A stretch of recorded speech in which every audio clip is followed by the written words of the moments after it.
दुःखद निधन झाले। कैलासवासी प्रतापराव बाबूराव भोसले यांचा जन्म 25 ऑक्टोबर 1934 रोजी सातारा जिल्ह्यातील वाई तालुक्यातील भुईज येथे झाला। त्यांचे शिक्षण 7वी पर्यंत झाले होते। कैलासवासी भोसले यांनी किसनवीर सातारा सहकारी साखर कारखाना तसेच सातारा भूविकास बँकेचे संचालक म्हणून उत्तम कार्य केले होते।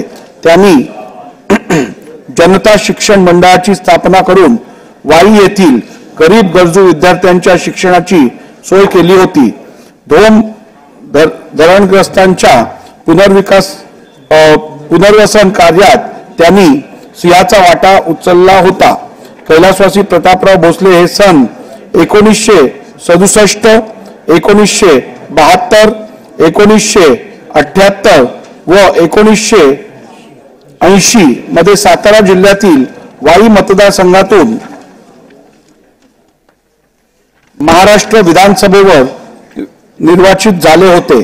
त्यांनी सन 1978 ते 1980 या कालावधीत ग्रामविकास व पुनर्वसन खात्याचे राज्यमंत्री तर 1983 ते सन 1985 या कालावधीत ग्रामविकास खात्याचे मंत्री म्हणून कार्य केले होते।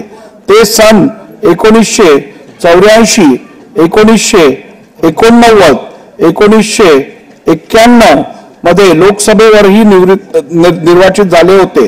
विधिमंडळाच्या तसेच सदस्यांच्या अनेक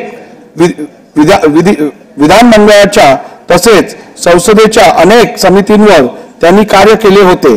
अशा या ज्येष्ठ समाजसेवकाचे रविवारी दिनांक 19 मे 2024 रोजी दुःखद निधन झाले।